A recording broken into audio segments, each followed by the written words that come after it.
just for sake of time while Jamie logs back in. But I wanted to welcome you all here. Good morning or afternoon or evening, wherever you're at. I didn't know we had a global crowd here. I think that's fantastic.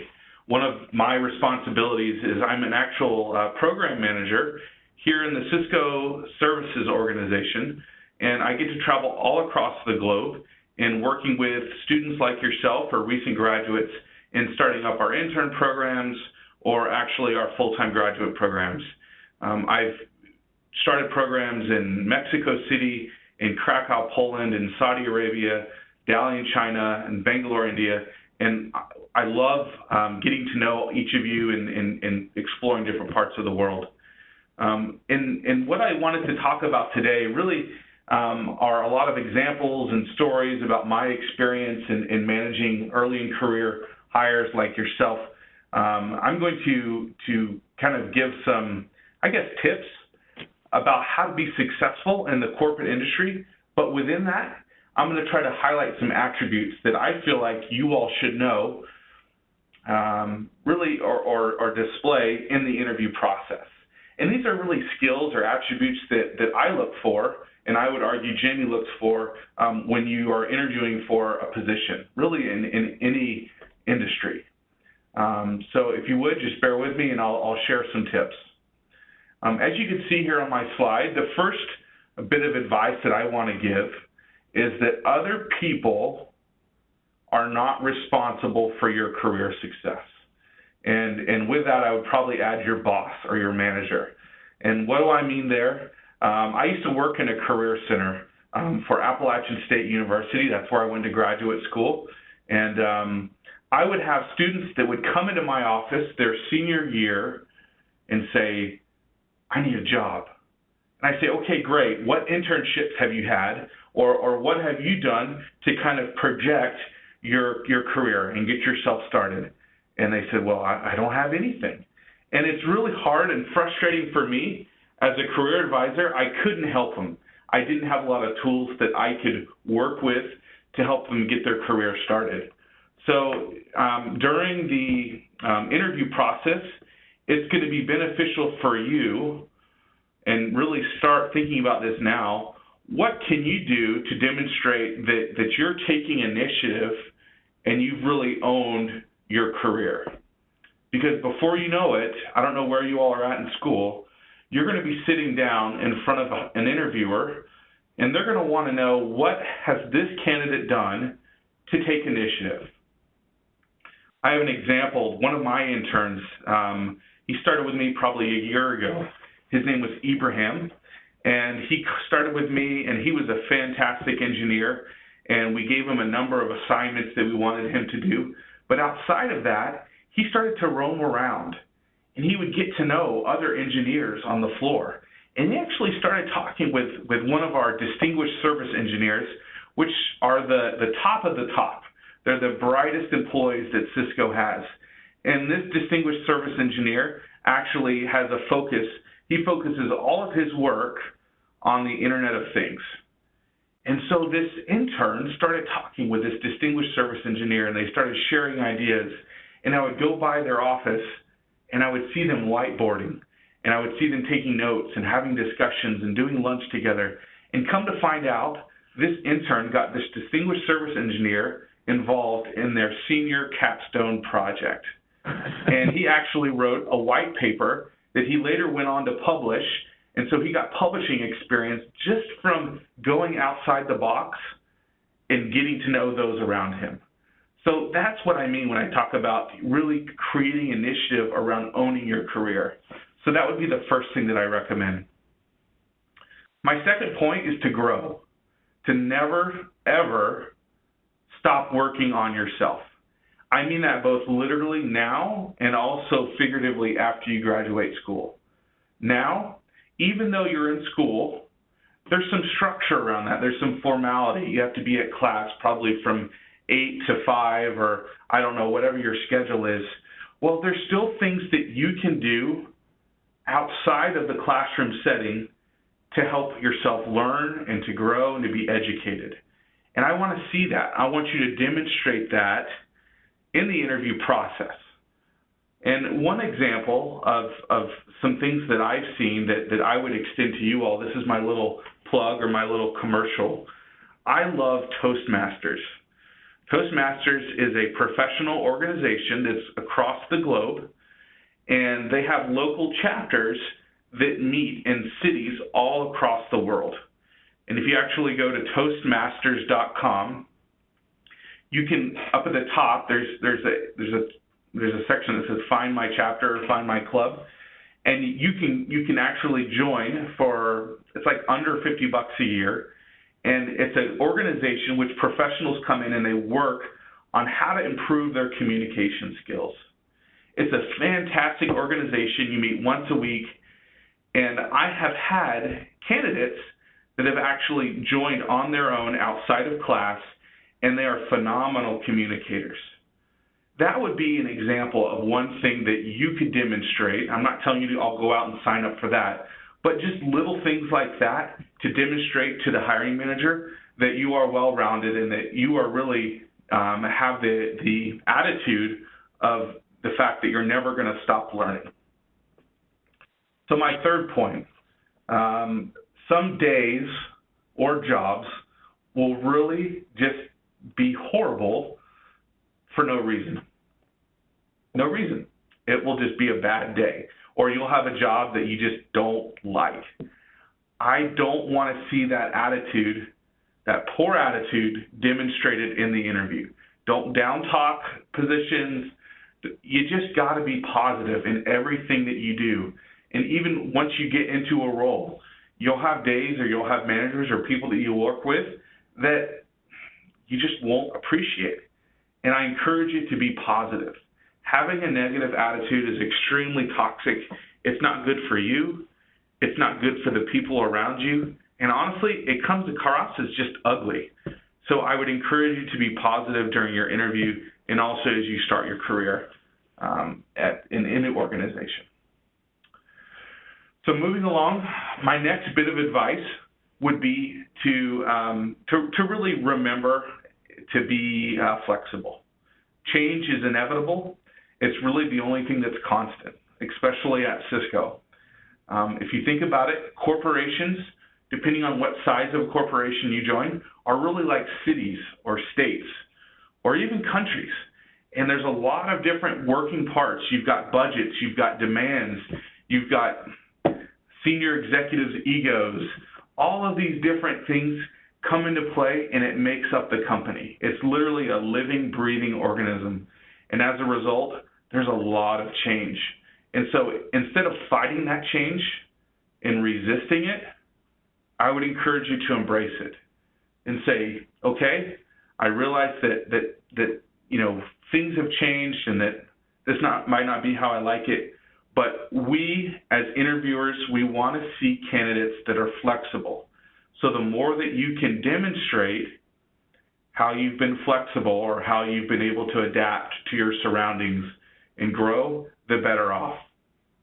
I want to share an example with an intern that I had probably about 2 years ago. This intern had no previous experience in networking. However, she really came across as strong in the interview process, and I decided to take a chance on her. She did extremely well in the first 3 months. She excelled in getting her Cisco certifications, and so we decided to continue her as an intern, and she was placed on our wireless team. Now, unfortunately, because of unusual circumstances, which she or I wasn't able to control, the workload literally dried up here in Research Triangle Park, North Carolina. There was no more work in the wireless industry for the team that she was supporting. So as a result, the manager actually moved down to Mexico, and the team was kind of just left hanging. Now, at that point, she was at a fork in the road. She could have made two decisions. One, she could have grumbled like the rest of them. She could have kicked against the pricks and said, oh, woe is me, what happened? You know, what do I do with my career? But I literally remember her sitting in my office, and we had a talk, and I said, hey, I've heard about some new work that's coming over in this other team. Why don't you start going to the team meetings and start getting in with the managers and the engineers on this team and let's see if we can kind of transition you over here to this work. And she did that. She took my advice, and she transitioned, and she's one of the engineers that's excelling, and she's doing fantastic and a phenomenal job in a new team, all because she didn't waste that energy complaining. And she embraced the change, and she took a different path. And as a result, her career didn't suffer as a result of that. So again, be flexible and embrace the change and highlight to us where you've been flexible in your life and in your career and your school. So my last point, what versus why versus how. I want to spend a little bit of time talking about this. I feel really strongly that this is probably one of my most important points. If there's anything that you'll take from my section, it would be to really find the why in everything that you do. So you're probably thinking, Jonathan, what do you mean by that? If you can picture kind of a bullseye or a target, there's a number of layers or circles. The outside circle represents the what and what exactly we do as humans and as professionals, and that's the surface layer. We can operate on that basic foundational layer and saying, what are we supposed to do with our job and our responsibilities? The second layer, some people get to, and that's the how. Most of us should get to that point, but it's to really drill down another layer and to understand how we do what we do. And you can take that both literally, meaning with your responsibilities or your trades or your, tasks that you're assigned to by your manager, or you could take that figuratively and apply it to really your life and saying, how do we do what we do? How do we be better students? How do we be better sons or daughters or parents or moms or dads? Any of that. And then there's the other layer, and that's the why. And that's what I really want to get at. And I think very few people operate or understand that level of operation, both in their career and also in life. I would encourage you to really drill down and to ask yourself why you're doing what you're doing. And if you do that, you'll unlock a whole different perspective in your life and also in your career. So I want to share an example of that to really drive home my point. There was an engineer that used to work for me. He was assigned to the wireless team. This is the same wireless team that I mentioned earlier that the work just dried up, and we had to transfer that responsibility to another organization. But this engineer was asked, we do wireless surveys, and he was actually doing a survey for a hospital out in California. Now, for those of you that don't know, wireless surveys are unique in that it allows us as Cisco engineers to take all of our equipment and to really optimize our customers' wireless network. And I guess to keep things simple, we basically take a device, a computer, and some equipment, and we walk around the floor of the facility that we're surveying, and we determine where the wireless strengths are, where the weaknesses are, where's the interference going, and really to generate a report to optimize and to give to our customers to talk about how we can improve their wireless network. So that's kind of the what that I just explained. And this was a new engineer. He took some time to get trained up before he went out to this site. So he had a pretty good understanding of how he should do this wireless survey. And he was operating at that level along with a lot of his other colleagues and his peers. And he had done a number of different sites. I had asked him to go out to California to survey this hospital. And he came back and he came in my office. He says, Jonathan, he says, I need to tell you about an experience that happened. And I was really moved and I was taken back. And I said, okay, Ken, come on, have a seat. And he said, I was doing a survey at a hospital. And it was unique because we had to go there at night when there wasn't a lot of activity going on. And we would get in our scrubs and we would take our equipment out. He says, but I would have to go into these patients' rooms. And it was kind of odd. It was uncomfortable at times, but I'll be honest, I got to know some of the patients. I said, that's great. He says, I want to tell you about a relationship I built with one of the patients who was actually dying. They were dying of cancer.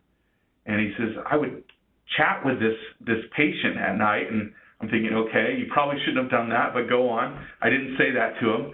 But he says, I want to tell you that as I was in there doing this wireless survey, I would tell him what I was doing, and he would thank me for my work. He says, because of what you're doing, I'm able to talk to my family that can't make it here to my bedside. This gentleman was clearly on his way out. He was getting ready to pass, and he expressed to me gratitude and appreciation for what I'm doing as an engineer in order to optimize, this network so that I can interact with my family. And I would argue that engineer of mine, that employee, really got to understand the why. He was operating at that core level as to why he does what he does. And that's just one example, but I would encourage you all to really demonstrate, that passion for whatever it is what you're doing in the interview. I want to see heart. I don't want somebody that's just fishing for a job. I don't want somebody that's just going through the motions of a career or an education or their life for that matter. Find a way to demonstrate to me that you have heart and that you have passion. One other quick example of that, and then I'll pass the baton over to Jamie, is I have an engineer that I actually met at a career fair. And he came up to me and I said, what interests you in Cisco? It's one of the first questions I asked. And he says, actually, I used to play PlayStation and I used to do games when I was 10, 11, 12 years old. And I remember I was frustrated that I couldn't do games with my friends over their network quick enough. So I actually got a Cisco book. And I learned how to configure my PlayStation so I can have faster speeds when I network and I play with them across the wireless network. And I thought, wow, that's awesome. That candidate shows heart. He shows passion. He demonstrated to me in that short little example about why he's interested in networking. So again, I encourage you to really demonstrate your heart and your passion during the interview process. That's a skill that I look for when I interview candidates. So again, to drive home my 5 points, number one, I want to see initiative. Two, I want you to be educated. I want you to be well-rounded, not just in book smarts. Demonstrate to me those things that let me know that you're going to never stop learning and you have that attitude. Three, I want you to be positive. Some days and some jobs are going to be awful. You need to just demonstrate a positive attitude. Four, you need to be flexible. Change is inevitable.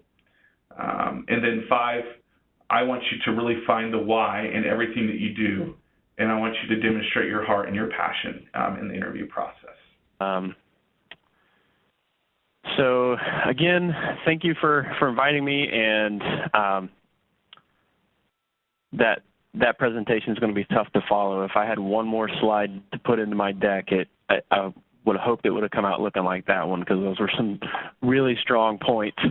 I kept mine very simple, and there are just some key elaborations I want to make on a few skills that I think are very important. And I want to start with, in 12 years of staffing, I've worked with literally thousands of candidates and hundreds of customers in both IT and engineering.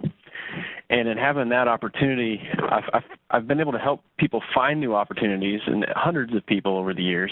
But I can also say that there were countless other times that I just wasn't able to place somebody, no matter how much I worked with them and coached them.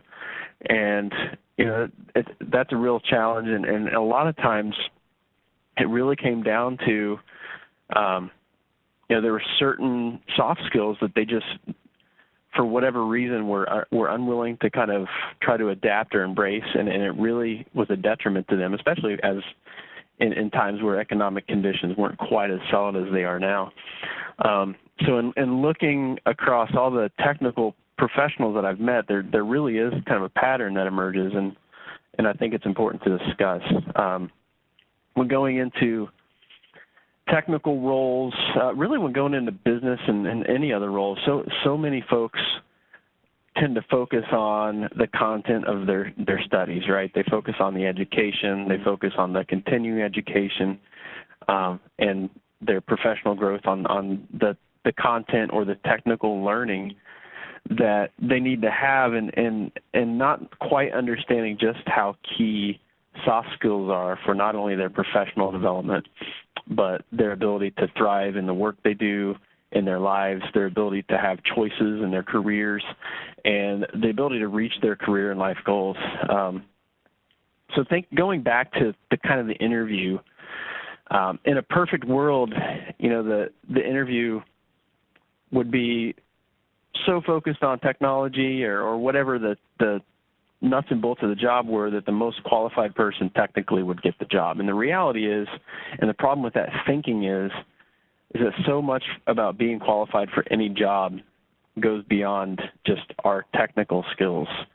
In reality, a hiring manager is more likely to hire somebody that's skilled enough to do the job and that they like enough to want to work with. If you think about a career choice that you're about to make or a hiring decision that somebody's about to make, chances are you're going to end up spending more time with the people you work with than you get to spend with your own families each week.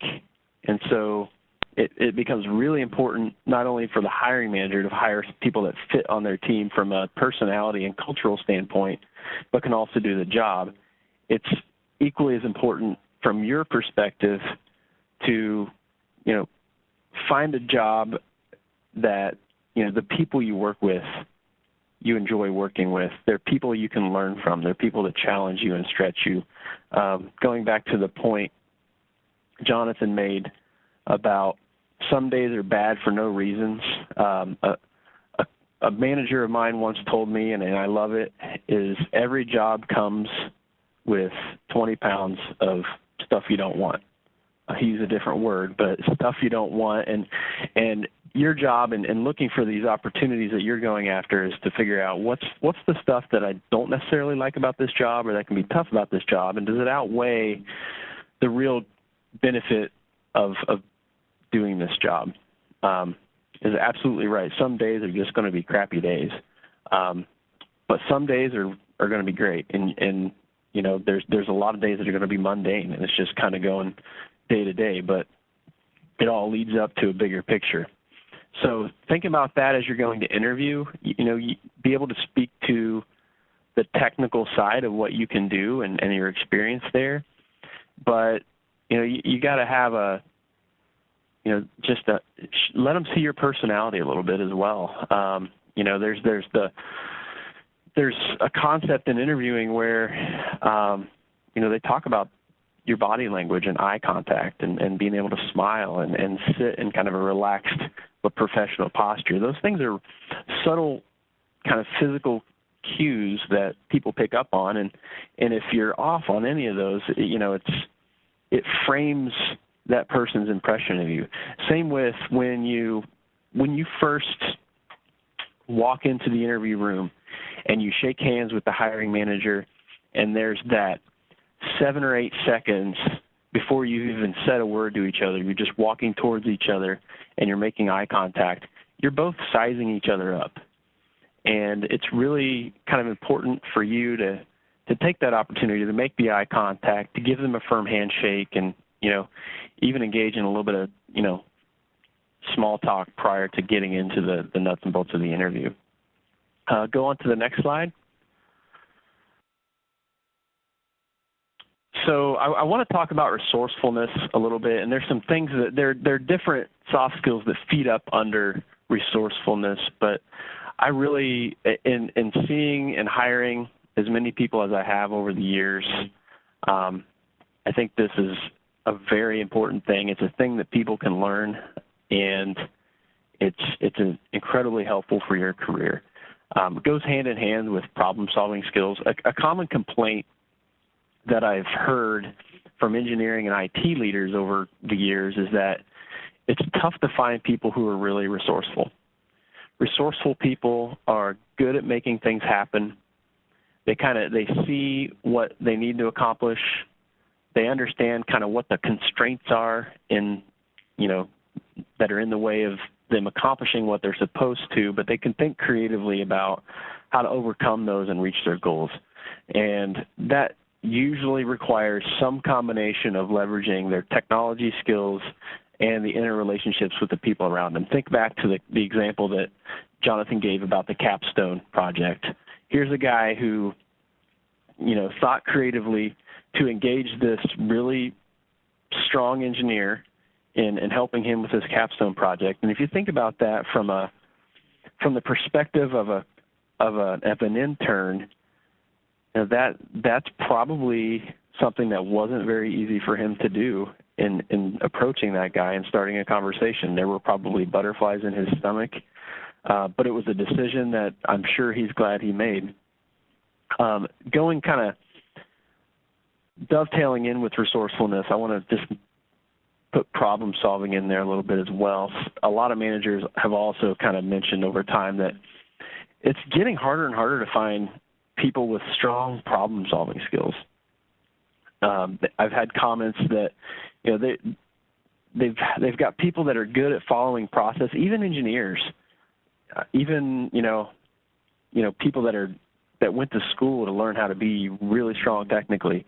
That they've found folks that are good at following processes, but finding somebody who can really truly kind of dig into a problem, troubleshoot it, and fix it has just become a rarity. And so if you're a person who's resourceful and can solve, can actually troubleshoot and solve problems, that's going to put you up there with some of the most in-demand folks out there. A resourceful person is good at recognizing and working around their constraints versus what you see a lot in the workplace, and what you really don't want to be is, the person that kind of throws up their hands and plays the victim. Every business has constraints. You're never going to have as much budget as you want to. You're never going to have all the resources you want to. The most resourceful people and the people that really get the stuff done are the ones that are really good at just who are the right people, what are the right resources, let's get them involved, and let's learn from each other. And that's a lot of different soft skills pull into that to make that happen. Next slide. And then I want to get to communication. There's none of the soft skills that I'm going to talk about are nearly as important as the importance of communication. I can't really emphasize enough how important it is. Of all the other skills, this is probably the central key skill. And really, if you're not able to communicate effectively, it becomes difficult to be really effective in any of the other soft skill areas. So think about this. If there's any skill we've been developing longer than any other skill, it's communication skills. We've been working on this as long as we've been alive, right? We've spent years upon years of our lives taking spelling tests, learning grammar concepts, learning sentence structure, and then ultimately writing papers that incorporate all those concepts. We've also had millions of conversations with people, so we're very well practiced in both written and verbal communication. Yet, every single one of us can always be better at it. Jonathan's mention of Toastmasters was something that I wanted to mention as well. Not that I've been involved with it, but I've seen the impact it has on people. And I've even recommended it to a few people. There's also, it's never too late to take a business writing course if that's an area that you need to grow in. Good written communication. I'm going to break it down between written and verbal. All of us have the ability to write. I think the emergence of text speak with LOLs and LMAOs and things like that have kind of impacted in a negative way our ability to effectively communicate in a business setting. Good written communication is not only sound in spelling and grammar, but it's also clear and concise. A good communicator can get their point across in a few words, and they can do it well with the right with the right structure. Similar to that verbal communication, grammatically sound, also clear, but the verbal there's also the inflection and things like that. So confidence is a big key. So, I've run into a lot of people who are already reasonably good communicators, but can definitely benefit from some refinement, in either the way they speak, the way they write, or their confidence level in what they're saying. And so, leveraging resources, if you know this to be an issue for you, part of it is, you've got to be open to the feedback if you're not kind of aware of it yourself, right? So you can always do something about your communication skills, and I can't stress this one enough as a key to just getting things accomplished. Next slide. All right, and I want to talk about emotional intelligence. This one's been a big one for me. None of you know me, of course, but if there's anything that I've really tried to focus on and grow in the last 4 or 5 years of my career, it's my emotional intelligence. When you get into the business world, you get introduced to all sorts of different scenarios, different stressors, different personalities, and it's gonna move you around emotionally in a lot of different ways. You're gonna find yourself probably in the same day angry. You're gonna find yourself nervous. You're gonna find yourself in a great mood. You're gonna find yourself happy. You're gonna find yourself stressed beyond belief. And having the emotional intelligence to kind of recognize the state of emotion you're in, recognize the state of emotion that others are in, and then thinking your way through how you handle that with your behavior and with your words. And that's somebody who's truly emotionally intelligent is a rare thing, and it's a truly impressive thing, because it's very difficult as a human, we all know this, to be in an emotional situation, especially, even at work, and not respond emotionally, but respond in a way that's controlled and thinking bigger picture. A lot of you, as you're hearing me say this, can probably think of a scenario recently where something happened in class, something happened at home, something happened at work, and you said or did something that didn't make the situation better, might have made it worse. But you could also probably think of a way you could have said or did something to calm the situation, or at least to keep things moving forward in a positive way. So emotional intelligence is huge. And if you look at the way people kind of grow within companies, those who kind of have the best level of emotional intelligence, they're going to be folks that are, one, easier to work with, but they also tend to be better at bigger picture thinking and handling tough situations, and it leads to a lot of professional growth. So you have a lot of people that have climbed the organizational ladder you'll find high levels of emotional intelligence. Moving on to the next slide. And I think this is my last one. I just want to talk about self-awareness, and in a nutshell, it's conscious knowledge of yourself, right? So it's understanding or being able to be introspective, to understand where you see gaps in knowledge, gaps in your interpersonal skills, gaps in your communication skills. Maybe it's looking back on situations you've been in and thinking through scenarios of how you may have been able to approach those differently and setting yourself up for handling them differently next time. And I think self-awareness is important because people who are self-aware are really better at taking the initiative to develop themselves, which, as we've kind of already discussed, that's really important. That's highly valued by employers. And they're also really a lot better at managing themselves. they don't need a lot of oversight. They know what needs to be done. They know their ability to do it, and they know kind of where they need to reinforce that ability by getting other resources involved or learning something new. So that's all I have for today. Again, appreciate you letting me present, and I'll pass it back to Kara. Thank you so much, both Jonathan and Jamie, for both of your presentations. I do want to remind everyone, we are about to go into the Q&A session part of this session. If you have any questions for either of them, please put those in the chat or the Q&A window, and I will be sure to try to get to your questions.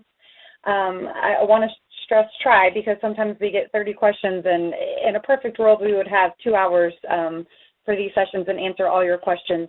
But I know a lot of people have classes to either teach or get to, so we're going to try to keep on time. I'll give a few minutes to start putting some questions in the chat window. While y'all are trying to figure out these questions, let me get to this next slide. I do want to go over just a few resources that are available for y'all to improve on your soft skills. There was a webinar series, and actually the last session is coming up in February. This session, the series is called Mapping Your Path to Success. It's a 12-session series. You can pick and choose which sessions that you would like to download and watch, and which soft skills you want to improve upon. But these are 7 or 8 examples of the different soft skills that this webinar series touches upon. The gentleman, Mali, that runs this webinar series, he is the founder of the Young Leaders Development Program there in Dubai. He's worked all over the world, so he has some great advice. He's very interesting. He gives a lot of personal stories. So if any of these soft skills interest you, please go in, download those recordings. If you have any questions, feel free to email me as well. You can go in and view all of the sessions in this 12-session series at the link that's provided in the window, and I will also put this link in the chat window. I know I have put the link to Toastmasters as well. I know that both Jonathan and Jamie brought up Toastmasters and what a great organization that is as well. So if you want to scroll through the chat window, it should be at the bottom and somewhere to the middle, so hopefully you'll find one of those links, but I'll put that link back in the chat window as well for easily accessible. Also, if y'all have not been to netacadadvantage.com, I know this is where some of you go to find webinar information, but if you want to browse through that website, the young lady who manages this website is great at putting up articles that are hopefully helpful to you as students. There are some examples on this slide of some of the articles she has shared. Dealing with customers as a techie is project management for you. How emotional intelligence may help you land a job or a promotion. How to become an effective communicator. 3 ways to be more creative. And 6 steps to becoming a better problem solver. These are just a few of the examples of the articles that she shares that have helpful information. You can get to this section where these articles are by going to netacadadvantage.com, go to the Career Skills tab, and then drop down under the Career Skills tab to the Essential Career Skills choice. And you can browse through all of the articles. There's many, many articles beyond just the 6 that are listed here. And if you just want to go to netacadadvantage.com, beyond the Career Skills tab, there's just a lot of information there that can help you soft skills and getting a job. It's a great website. So with that, I will check to see if there are any questions already.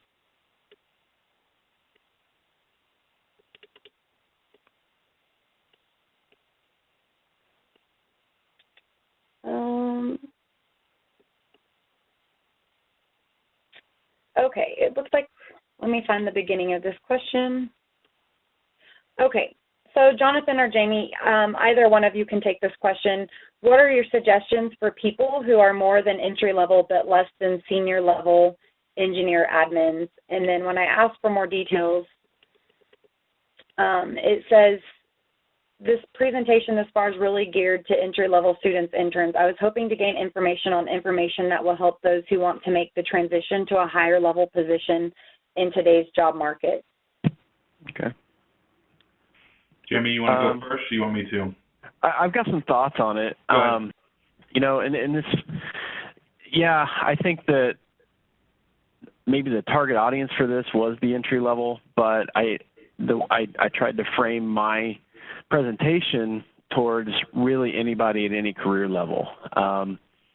In preparing to go to the next level in anybody's career path, whether they're entry level, wanting to go to mid-level, hoping to go to senior level, I think you really have to take stock of what are some of the things that I need to get there, but what are some things that might be holding me back?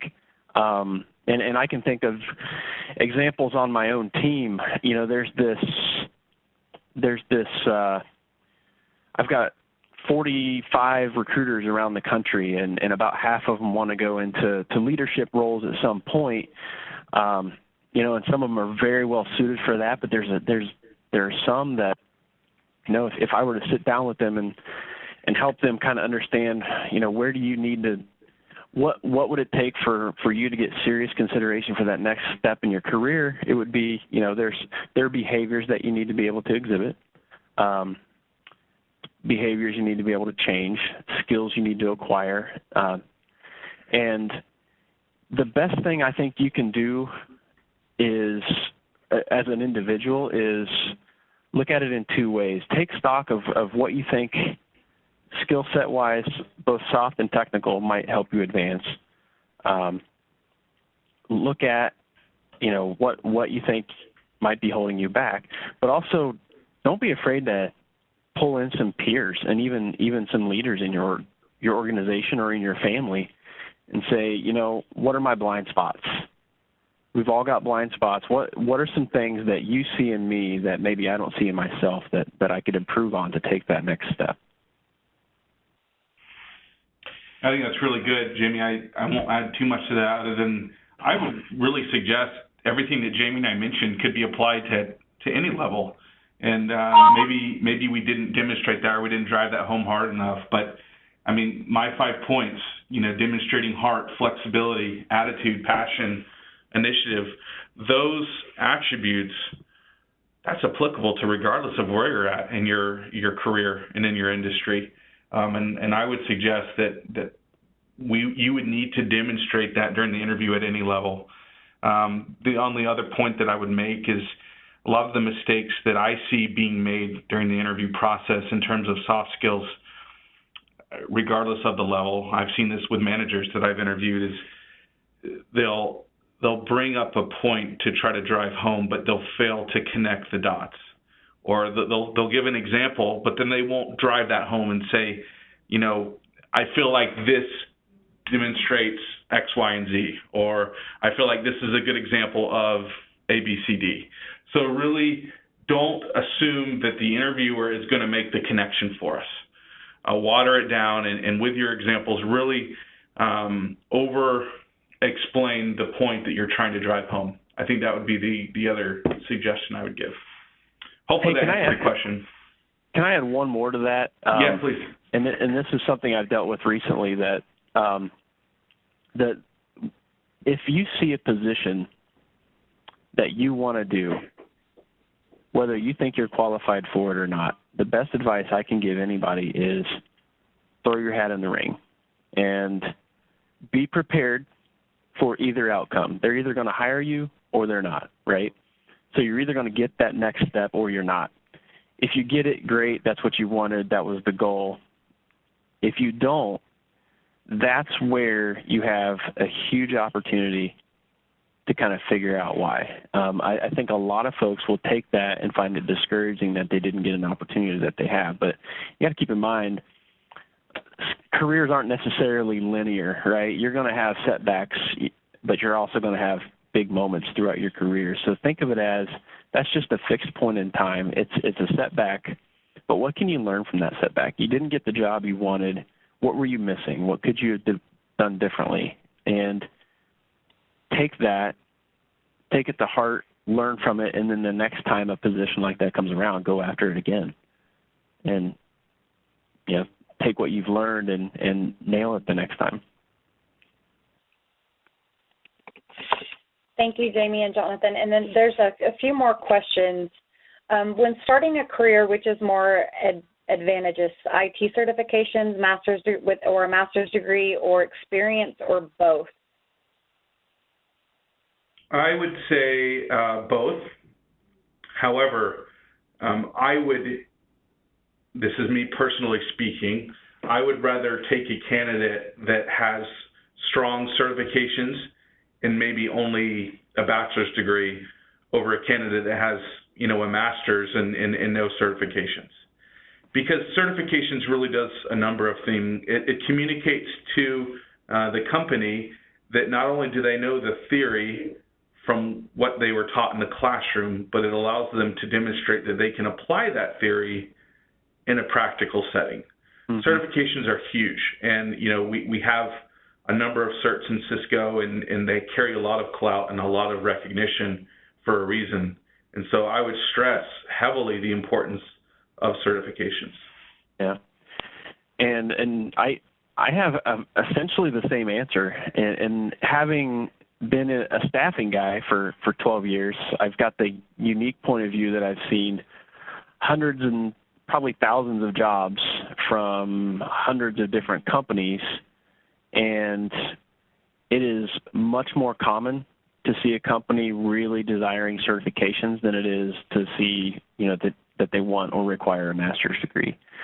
Everybody likes the master's degree, but I would say the emphasis really is on certifications for the reasons that Jonathan mentioned. Thank you, gentlemen. And the next question, a lot of employers don't tell you what you don't have or do have. How would you identify what you are missing to improve upon that missing part?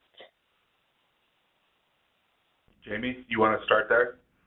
Yeah, that one that's a tough one, right? Because I just finished telling everybody on my last question that I answered that, try to get the feedback, try to learn from it. And there is a real thing out there where people don't want to give you the bad news, right? They don't want to tell you what you don't want to hear. And part of that is there are real two reasons for that, right?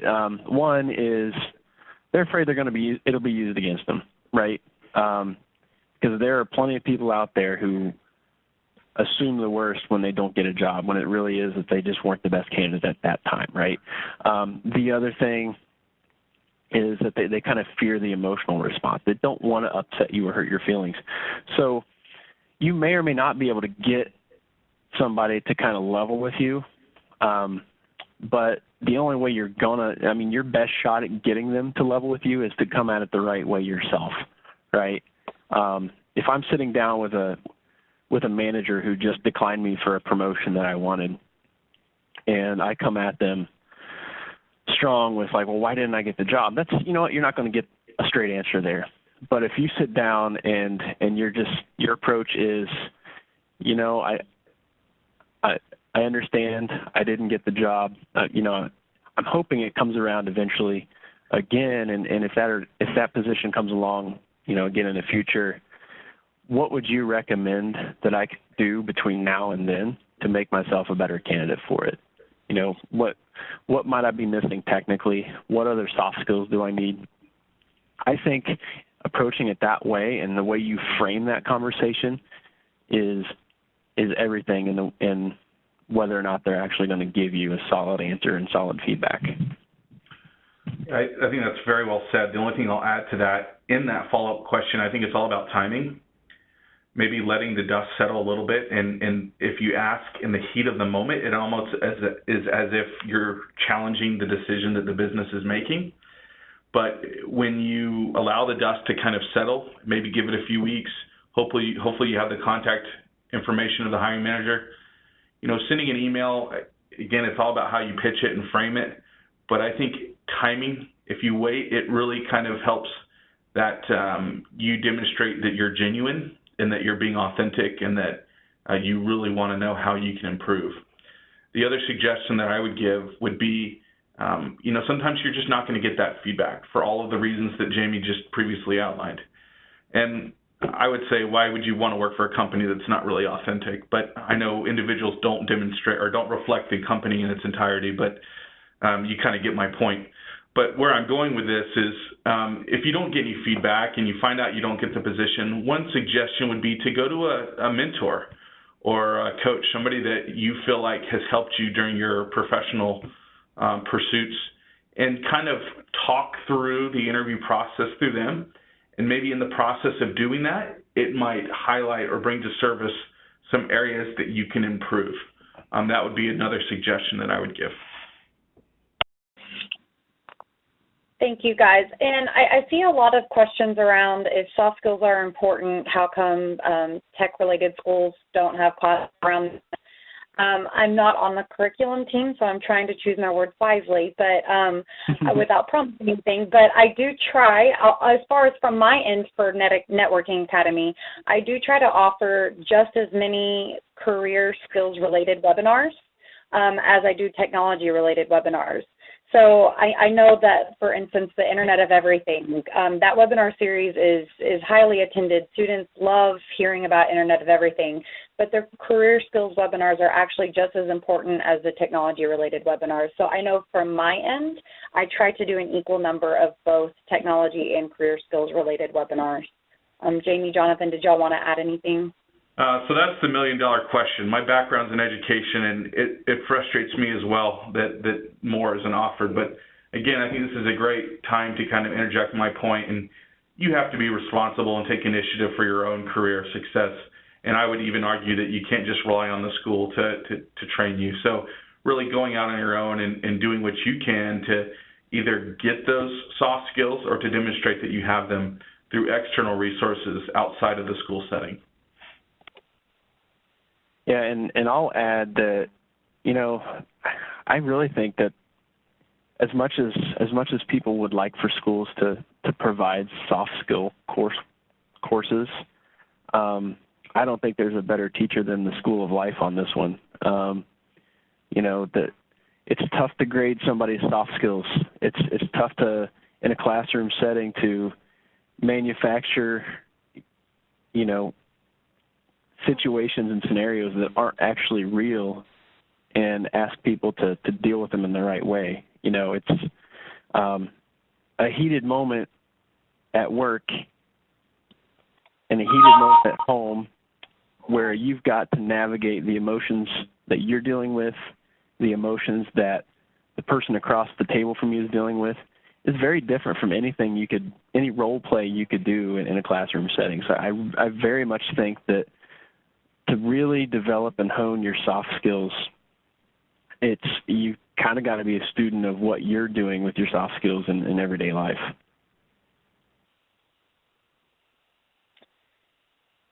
Thank you. So a student has asked if someone could throw some more light on emotional intelligence in dealing with your employer. Well, that's my favorite topic right now, so I'll do my best with it. And emotional intelligence is one of those things that is, I mean, it's constantly challenging you, right? Because, I mean, I can tell you right now, just this week, I have had some of the craziest emotional moments that I've probably had in my career with some of the things that we're doing internally. And it's really difficult sometimes when you're in the heat of a moment. And I talk about heat of a moment because when things are going great, when you're having a pretty mundane day, you know, emotional intelligence doesn't really give you much of a problem, right? It's when the stakes get high, it's when your stress level raises, you're kind of, you know, you're either caught off guard by something. It's what do you do in that moment? And really the key that I found, and I'll admit I don't always handle it well. I've probably gone from a 50% success rate to I think I'm closer to 80 or 90, which I think is good. But the key to emotional intelligence is really to like let time slow down a little bit and recognize that you're having an emotion, recognizing what that emotion is. And then before you let that emotion become an emotional reaction, you kind of calm it and set a new course for how you're going to handle that situation. And the only way to be a strongly emotional intelligent person is through practice. And I mean, it requires you to think through every situation. And in the heat of a conversation that you're having with somebody, it's probably the hardest time to deal with it. If it's an email you've read, you've always got the ability to kind of take time before you reply. But when you're sitting in a room with somebody, that's probably really where the rubber meets the road on emotional intelligence. And it's being willing to not react, to not immediately respond, and even being willing to let there be a moment before you respond. And I mean, if you're sitting around a boardroom table and you've got a bunch of people that are in a meeting room of any kind, and you can tell the difference between the folks that are emotionally intelligent and the folks that are struggling with it, because the emotionally intelligent folks may not answer right away. They may pause for 5 seconds, 10 seconds before they respond. And most of the time what they're doing there is they're recognizing that they're having an emotion, that it's not constructive and it's not going to help the situation, and that they're choosing a different response based on the context of the conversation. And just to add, there's a resource that I found really helpful. It's a little book called Emotional Intelligence 2.0. And it not only has probably a far better education on the topic than I can provide, but it's also got scenarios and examples, and also helps you kind of rate yourself on the emotional intelligence scale. You can kind of do a before and after test, and you'll see a difference if you read the book, rate yourself, and then put stuff into practice for a few months and come back and rate yourself. You'll see a difference, and it's probably one of the biggest catalysts for some of the changes I've been able to make myself professionally in the last year or two.